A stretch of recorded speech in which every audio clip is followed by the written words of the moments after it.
So you found yourself in that situation. The same one that every fighting game player faces when first starting out.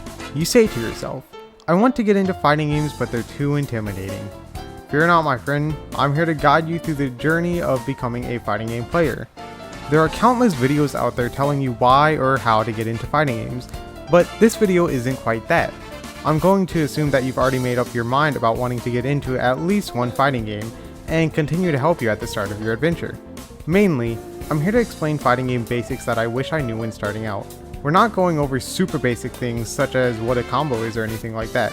I'm guessing you already know what it is if you've decided to play a fighter. So you've chosen the game you want to get good at, but you're not sure how to go about it. Well, let's start with the basics, or what the fighting game community calls the fundamentals.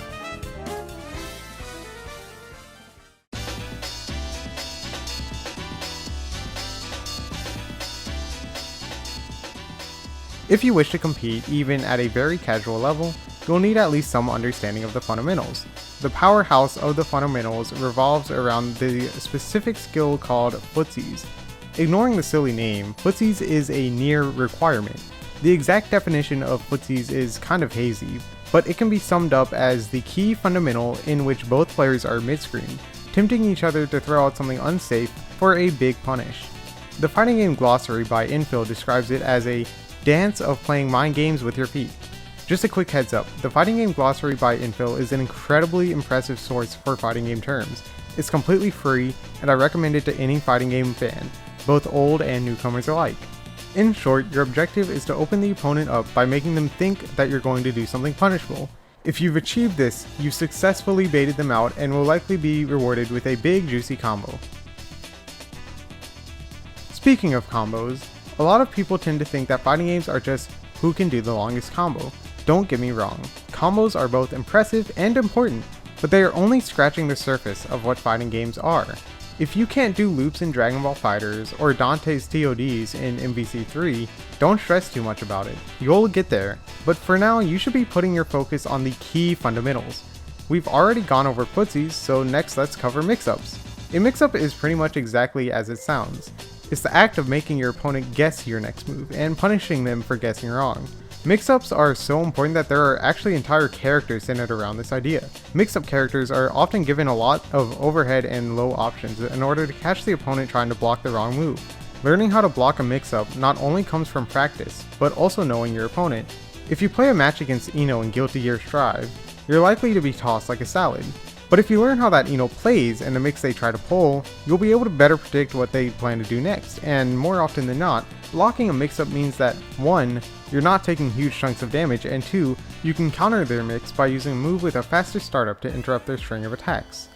And that's a perfect segue into frame data. Frame data is incredibly important, and it could easily be its own 20-minute video. But rather than going super in-depth here, I'm going to explain what it is and why you should learn about it. Frame data, in short, is how long it takes an attack to start up, how long it's active, and how long it takes before you can act again. This sounds scary, but you don't really need to know the specific number of frames for each move outside of a few special occasions. You just need to know what's safe and what isn't, as well as your fastest option, at least when starting out. Going really in depth with frame data is way above what this video is trying to teach you, but please, if you're dedicated to fighting games and want to study these things like their college exam, I implore you to go on YouTube and find other videos on the matter.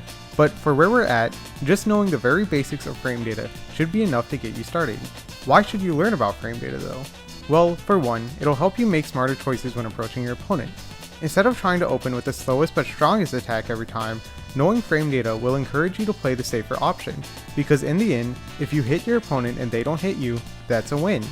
If you try to get greedy and you end up with a quarter of your health bar sitting in the corner praying for mercy because you were thirsty for damage, that is most certainly not a win. What if your opponent gets greedy? Well, now that you know your fastest move is faster than their move, you can punish with a counterattack, and just like that, you've won the engagement. It doesn't mean you've won the match though.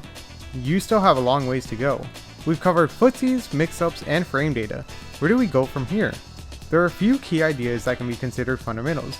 These ideas include knowing when to jump, hint, unless you're playing Persona 4 Arena, you don't want to be jumping very often, understanding meter or super gouge, and knowing how to properly pull off an anti-air.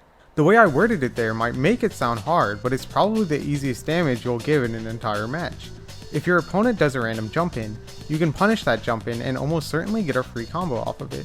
Surprisingly, understanding anti-airs will most likely get you to gold in Street Fighter because people just can't resist jumping.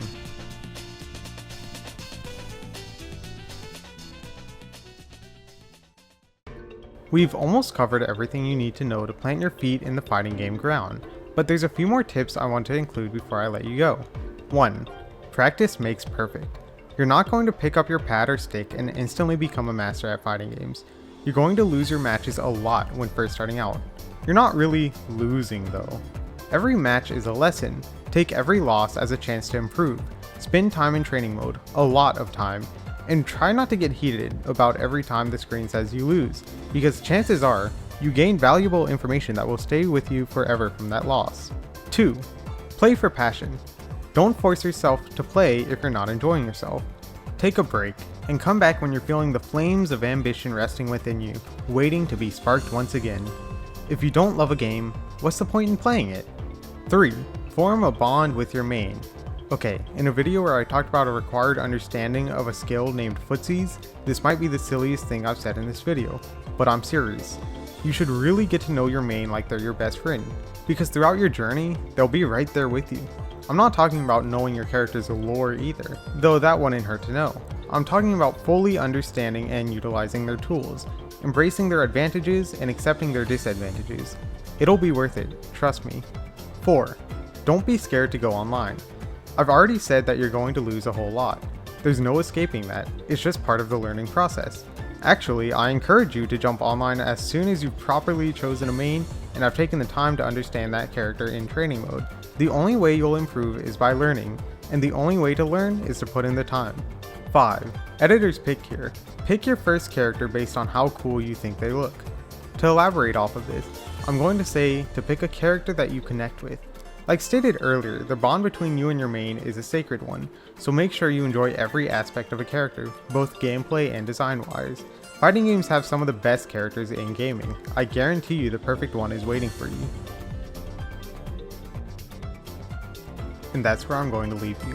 It's up to you whether or not you want to explore more videos diving deep into the understanding of the genre, or if you think you're ready to unlock the gates of the warrior within you and take your first steps into this genre. I love fighting games. I will always love fighting games. This video is only tipping a toe into this massive sea of gaming, and I highly suggest taking the dive for yourself. Fighting games are so much more than two characters on a screen depleting each other's life bar. They're a highly celebrated space in gaming, but that's a video for a different time. For now, it's been a pleasure helping you unleash those chains of fury. Go out there and show them what you're made of. This has been Sai, signing off for now.